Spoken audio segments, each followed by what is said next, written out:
நம சிவாய வாழ்க. நாதந்தே பாதம் வாழ்க. நம சிவாய வாழ்க. நாதந்தே பாதம் வாழ்க. മാണിക്യവാചകസ്വാമിയുടെ തിരുവാചകത്തിലെ അടുത്ത പാടലുകളിലേക്ക് നാം പ്രവേശിക്കുകയാണ്.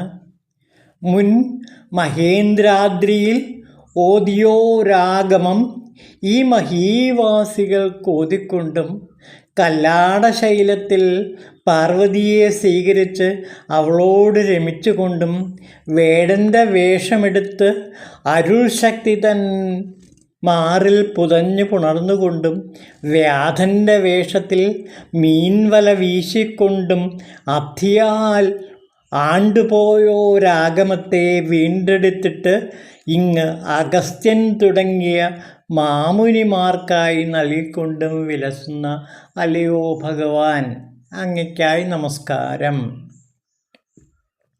മുൻ മഹേന്ദ്രാദ്രിയിൽ ഓതിയോരാഗമം, മഹേന്ദ്രഗിരിയിൽ, അതായത് വിദ്യാപർവ്വതത്തിൻ്റെ തെക്ക് ഭാഗത്തുള്ള മഹേന്ദ്രപർവ്വതത്തിൽ വച്ചിട്ട് അങ്ങ് പാർവതീദേവിക്ക്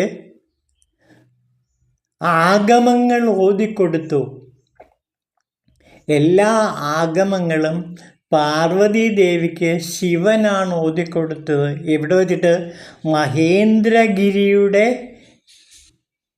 താഴ്വാരത്തിൽ വച്ചിട്ടാണ് ഭഗവാൻ ശ്രീ പാർവതി ദേവിക്ക് ഈ ആഗമങ്ങൾ അത്രയും ഉപദേശിച്ചത്. എന്തിനു വേണ്ടി? മഹീവാസികൾക്ക്, ഈ ഭൂമിയിലെ എല്ലാ ജനങ്ങൾക്കും ലഭിക്കാൻ വേണ്ടിയിട്ട് പാർവതീദേവിക്ക് ആദ്യം ഭഗവാൻ പറഞ്ഞു കൊടുത്തു. കല്ലാടയിൽ വച്ചിട്ട്, ദക്ഷിണേന്ത്യയിലുള്ള ഒരു ഗ്രാമമാണ് കല്ലാട ഗ്രാമം. ആ കല്ലാട ഗ്രാമത്തിൽ വച്ച് പാർവതിയോടൊത്ത് കഴിഞ്ഞുകൂടിയ ശിവഭഗവാൻ പിന്നീട് വേടൻ്റെ വേഷമെടുത്ത് ശക്തിയുടെ മാറിൽ പുതഞ്ഞു പുണർന്നുകൊണ്ടും വേടൻ്റെ വേഷമെടുത്ത്, കാട്ടാളൻ്റെ വേഷമെടുത്ത് പാർവതീദേവിയോട് കൂടി തപസ് ചെയ്തുകൊണ്ടിരുന്ന അർജുനന് വരം കൊടുത്തു എന്നാണ് പറയുന്നത്. മഹാഭാരതത്തിൽ ഒരു സംഭവം വിവരിക്കുന്നുണ്ട്.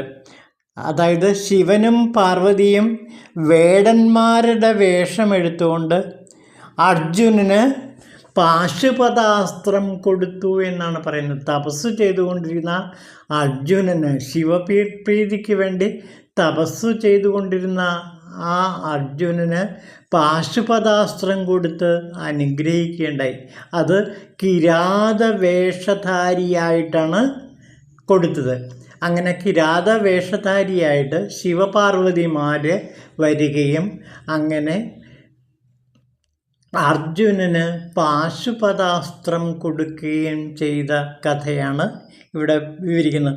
വേടൻ്റെ വേഷമെടുത്ത് അരുൾ ശക്തിതന്മാരിൽ പുതഞ്ഞു പുണർന്നുകൊണ്ടും, ആ വേടനും വേടത്തിയുമായി കാട്ടിൽ സഞ്ചരിച്ച് അവിടെ വച്ച് അർജുനന് പാശുപതാസ്ത്രം നൽകി അനുഗ്രഹിച്ചു. അപ്പോൾ കിരാത വേഷധാരിയായ ശിവനും ആ വേഷത്തിലുള്ള പാർവതീദേവിയും ആണ് ശിവന് പാശുപതാസ്ത്രം കൊടുത്തത്. ഇന്നും പല ക്ഷേത്രങ്ങളിലും ഈ കിരാതമൂർത്തിയെയാണ് പ്രാർത്ഥിക്കുന്നത്, പ്രതിഷ്ഠിച്ചിട്ടുള്ളത്. ഇപ്പോൾ എൻ്റെ വീടിനടുത്ത് പെരുവാരം ശിവക്ഷേത്രം എന്ന് പറഞ്ഞൊരു ക്ഷേത്രമുണ്ട്. തൊട്ടടുത്താണ്, അതിൻ്റെ അരികിലാണ് ഞാൻ താമസിക്കുന്നത്. ഈ ശിവക്ഷേത്രത്തിൽ, പെരുവാരം ശിവക്ഷേത്രത്തിലെ പ്രതിഷ്ഠ കിരാതമൂർത്തിയായ ശിവനാണ്. അതിന് തൊട്ടടുത്ത് തന്നെ വേടധാരിണിയായ പാർവതീദേവിയും പ്രതിഷ്ഠിച്ചിട്ടുണ്ട്.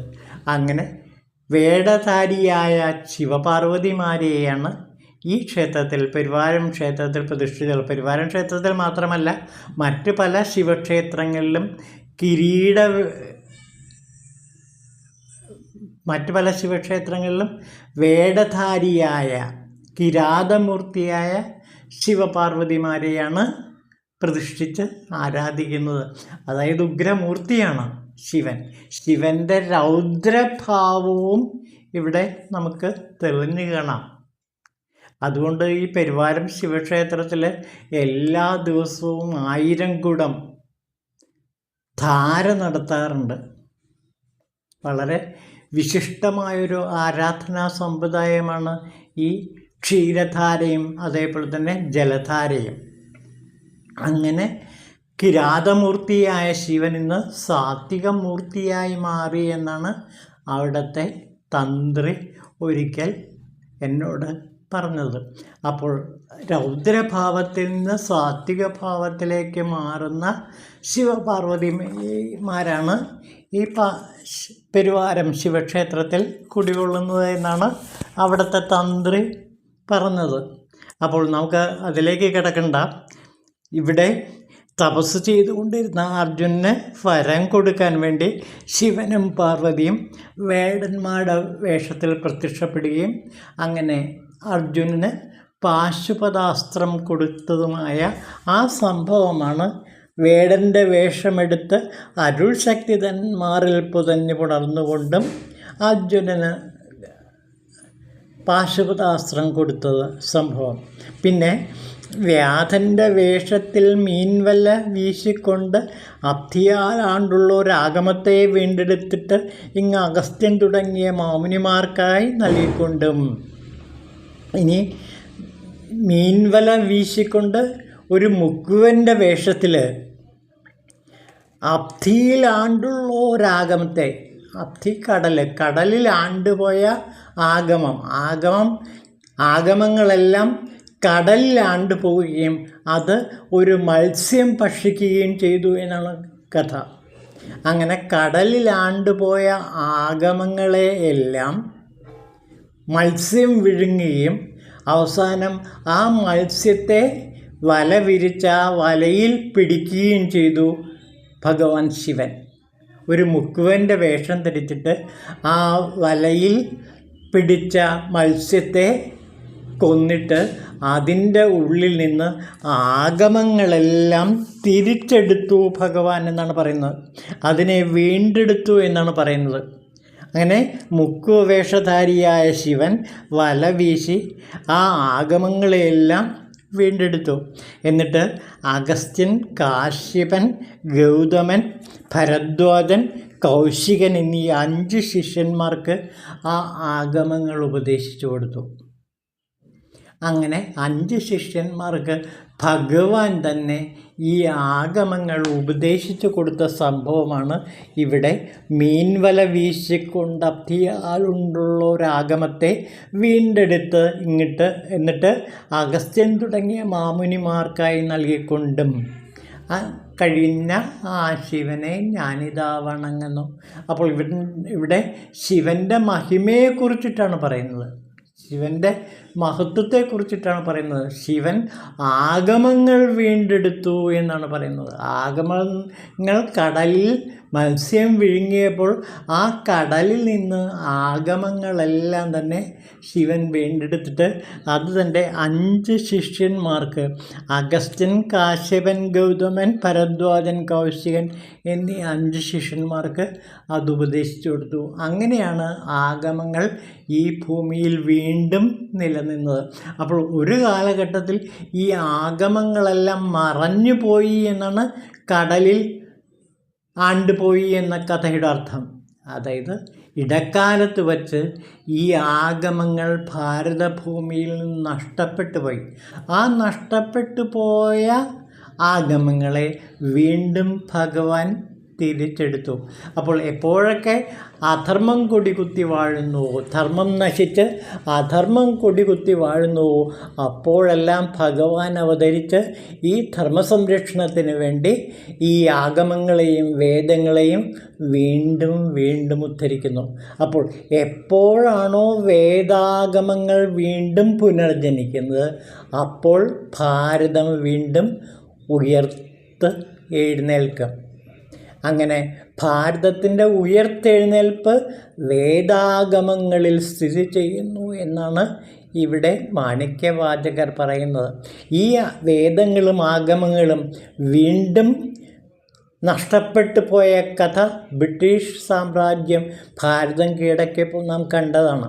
അതിൽ നിന്ന് നമ്മെ രക്ഷിച്ചത് വേദാഗമങ്ങളാണ്. മഹർഷി അരവിന്ദൻ ഭാരതത്തിൻ്റെ പുനർജനനം എന്ന് പറഞ്ഞിട്ടൊരു പുസ്തകം രചിച്ചിട്ടുണ്ട്. നമുക്ക് അതിലേക്കൊന്ന് കിടക്കാം. ശ്രീ മഹർഷി അരവിന്ദൻ്റെ ഭാരതത്തിൻ്റെ പുനർജനനം എന്ന കൃതി ഈ സമീപകാലത്ത് വളരെയേറെ ശ്രദ്ധിക്കപ്പെടേണ്ട ഒരു പുസ്തകമാണ്. കാരണം ഇനിയുള്ള ഭാരതത്തിൻ്റെ ചരിത്രത്തെ, ഭാവി ചരിത്രത്തെ രേഖപ്പെടുത്തുന്ന ഒരു രജതരേഖയാണ് ഭാരതത്തിൻ്റെ പുനർജനനം എന്ന കൃതി. ശ്രീ അരവിന്ദൻ അതിൽ പറയുന്ന ഒരു ഭാഗമുണ്ട്. ഒരു കത്തിൽ നിന്നാണ് ഇതെടുത്തിട്ടുള്ളത്. 1920 ഏപ്രിൽ മാസത്തിൽ ശ്രീ അരവിന്ദൻ തൻ്റെ സഹോദരൻ എഴുതിയ ഒരു കത്തിലെ, ബംഗാളി ഭാഷയിൽ എഴുതിയ ഒരു കത്തിൻ്റെ കുറച്ച് ഭാഗങ്ങളാണ് ഞാൻ വായിക്കുന്നത്. അതിൻ്റെ സന്ദർഭം കൂടി നോക്കാം. ശ്രീ അരവിന്ദൻ്റെ സഹോദരൻ ബാരിൻ ഘോഷ് ആലിപ്പൂർ ബോംബ് കേസിൽ മരണശിക്ഷയ്ക്ക് വിധിക്കപ്പെട്ടു. അപ്പീലിൽ ഈ ശിക്ഷ ജീവപര്യന്തം ആൻഡമാനിലേക്ക് നാടുകടത്തലായി മാറിക്കിട്ടി. ഒരു സമാധാന ഉടമ്പടിയെ തുടർന്ന് 1920 അദ്ദേഹം വിട്ടയക്കപ്പെട്ടു. അതിനുശേഷം തനിക്കൊരു മാർഗനിർദ്ദേശം ആത്മീയവും രാഷ്ട്രീയവുമായ നിലപാടുകളിൽ ആവശ്യമാണെന്ന് കാണിച്ച് അദ്ദേഹം ശ്രീ അരവിന്ദന് ഒരു കത്ത് ബംഗാളിയിൽ എഴുതി.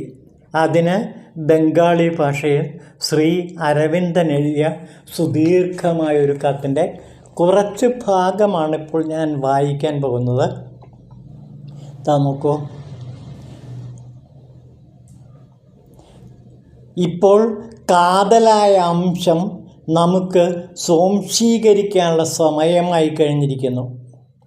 നിഴലിനെ വളർത്തിക്കൊണ്ടുവരികയില്ല ഇനി വേണ്ടത്. ഭാരതത്തിൻ്റെ യഥാർത്ഥമായ ആത്മാവിനെ നമുക്ക് ഉണർത്തേണ്ടിയിരിക്കുന്നു.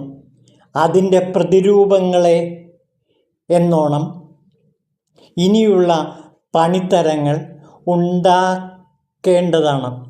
കഴിഞ്ഞ 10 കൊല്ലങ്ങളായി ഈ യൂറോപ്യൻ രാഷ്ട്രീയ മൂശയിലേക്കായി ഞാൻ നിശബ്ദമായി എൻ്റെ സ്വാധീനം കടത്തിവിട്ടുകൊണ്ടിരിക്കുകയാണ്. അതിന് ചില ഫലങ്ങൾ ഉണ്ടായിതാനും. ആവശ്യമുള്ള സന്ദർഭങ്ങളിലൊക്കെ ഈ ജോലി ഇനി എനിക്ക് തുടരാനും കഴിയും. എന്നാൽ ആ ജോലിക്ക് മാത്രമായി ഞാൻ ഇറങ്ങി വീണ്ടും പുറപ്പെട്ടാൽ, രാഷ്ട്ര നേതാക്കന്മാരും അവരുടെ പ്രവർത്തന ശൈലിയുമായി ബന്ധപ്പെട്ടാൽ, അവരോടൊത്ത് പ്രവർത്തിച്ചാൽ, കപടമായ ഒരു രാഷ്ട്രീയ ജീവിതത്തെ സ്വീകരിക്കുന്ന ഒരു വിദേശ നിയമത്തെ ഞാൻ പിന്താങ്ങുകയാണ് എന്ന് പറയേണ്ടി വരും. ഇപ്പോൾ ജനങ്ങൾ ആവശ്യപ്പെടുന്നത് രാഷ്ട്രീയത്തെ ആത്മീയമായി പരിവർത്തനം ചെയ്യാനാണ്. ഗാന്ധി അതിന് ഒരു ഉദാഹരണമാണ്. ഇതിൽ ശരിയായ മാർഗം ജനങ്ങൾക്ക് കിട്ടുന്നില്ല. അപ്പോൾ ഇവിടെ രാഷ്ട്രീയത്തെ ആത്മീയവൽക്കരിക്കുകയാണ് ഗാന്ധിജി ചെയ്തത് എന്നാണ് ഇവിടെ ശ്രീ അരവിന്ദൻ പറയുന്നത്. അതിൻ്റെ പരിമിതികളെക്കുറിച്ച് കൂടി അദ്ദേഹം ഗാന്ധിസത്തിൻ്റെ പരിമിതികളെക്കുറിച്ച് കൂടി പറയുന്നുണ്ട്. അത് പറഞ്ഞിട്ട് അദ്ദേഹം പറയണം, ഞാൻ വിശ്വസിക്കുന്ന ഇതാണ്, ഭാരതത്തിൻ്റെ ദൗർബല്യത്തിൻ്റെ പ്രധാന കാരണം അടിമത്തമോ ദാരിദ്ര്യമോ ആത്മീയതയുടെ ധർമ്മത്തിൻ്റെയോ അഭാവമോ ഒന്നുമല്ല, ചിന്താശക്തിയിൽ വന്ന ഇളപ്പം, ജ്ഞാനത്തിൻ്റെ മാതൃഭൂമിയിൽ അജ്ഞതയുടെ വിളയാട്ടം എന്നതാണ് ഇതിന് കാരണം. അപ്പോൾ ശരിയായ കാരണത്തിലേക്ക് ശ്രീ അരവിന്ദൻ കടന്നെത്തുകയാണ്. അതായത് ഇന്നത്തെ ഭാരതത്തിൻ്റെ ഈ അവസ്ഥയും ഇത് തന്നെയാണ്. ജ്ഞാനത്തിൻ്റെ മാതൃഭൂമിയിൽ അജ്ഞതയുടെ വിളയാട്ടമാണ് ഇന്ന് കാണുന്നത്. ചിന്തിക്കാനുള്ള കഴിവില്ലായ്മ അല്ലെങ്കിൽ മനസ്സില്ലായ്മ, ഇതാണ് ഞാൻ എവിടെയും കാണുന്നത്. ചിന്തിക്കാൻ കഴിവില്ലായ്മ വരിക, ചിന്താഭയമുണ്ടാകുക എന്ന അവസ്ഥ മധ്യകാലഘട്ടത്തിൽ സംഗതികൾ എങ്ങനെയായിരുന്നാലും ഇക്കാലത്ത് ഈ മനോഭാവം വരിക എന്ന് പറഞ്ഞാൽ ഭയങ്കരമായ അധപ്പതനത്തിൻ്റെ ലക്ഷണം തന്നെയാണ്.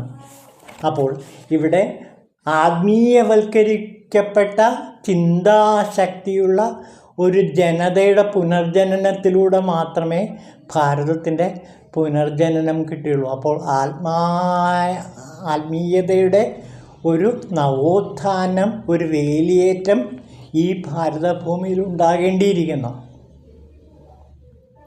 അപ്പോൾ ആത്മീയതയുടെ വേലിയേറ്റം ഉണ്ടാകുമ്പോൾ മാത്രമേ ഇനി ഭാരതത്തിന് ഒരു പുതിയ ജനനം ഉണ്ടാകുകയുള്ളൂ എന്ന് അരവിന്ദൻ പണ്ട് തന്നെ കണ്ടു കഴിഞ്ഞിരിക്കുന്നു. ആ ആത്മീയതയുടെ നവോത്ഥാനം നടത്തുന്ന ഒട്ടനവധി പ്രാചീന ഗ്രന്ഥങ്ങൾ നമുക്കുണ്ട്, പ്രത്യേകിച്ചും വേദാഗമങ്ങൾ.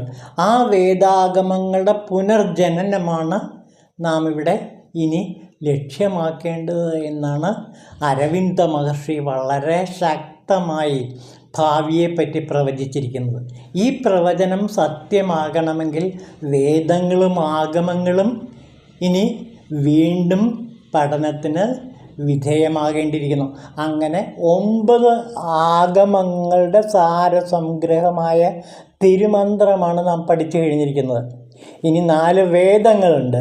നമുക്ക് ആ വേദങ്ങളെയും പരിശോധിക്കേണ്ടിയിരിക്കുന്നു. ഇവയുടെ പുനർജനനത്തിലൂടെ മാത്രമേ ആത്മീയമായ ഒരു നവോത്ഥാനത്തിലൂടെ ഒരു പുതിയ ഭാരതം, എങ്ങനെ സ്നേഹസമ്പന്നമായ ഭാരതം കെട്ടിപ്പടുക്കാൻ കഴിയും. ലോകാഹ സമസ്താഹ സുഖിനോ ഭവന്തു അൻപേ ശിവം, അതാണ് ഇനി വരാനിരിക്കുന്ന മുദ്രാവാക്യം എന്ന് നമുക്ക് തിരുവാചകത്തിലൂടെ മനസ്സിലാക്കാൻ കഴിയും. അൻപേ ശിവം ഇമ്പമേ ഉന്നെ ചിക്കന് പിടുത്തേൻ, ഞാൻ അല്ലയോ സ്നേഹമേ നിന്നെയാണ് മുറുകെ പിടിക്കുന്നത് എന്ന് മാണിക്യവാചകർ പറഞ്ഞുകൊണ്ട് ആഗമകവികളെല്ലാം പാടിയ അൻപേ ശിവത്തിലേക്ക് ഇനി ഭാരതഭൂമി ലോകത്തെ നയിക്കേണ്ടുന്ന ഒരു സമയം വന്നിരിക്കുന്നു എന്നാണ് അരവിന്ദ മഹർഷി ഭാരതത്തിൻ്റെ പുനർജനനം എന്ന കൃതിയിൽ പണ്ട് തന്നെ രേഖപ്പെടുത്തി വച്ചിരിക്കുന്നത്. അത് ഇനി സത്യമാക്കേണ്ടതുണ്ട്. അതിനുള്ള ഒരു ശ്രമമാണ് സത്യത്തിൽ ഇവിടെ ഭാരതത്തിൽ ഇനി നടക്കേണ്ടത് എന്നാണ് തോന്നുന്നത്. ഓം ശിവായ നമഃ.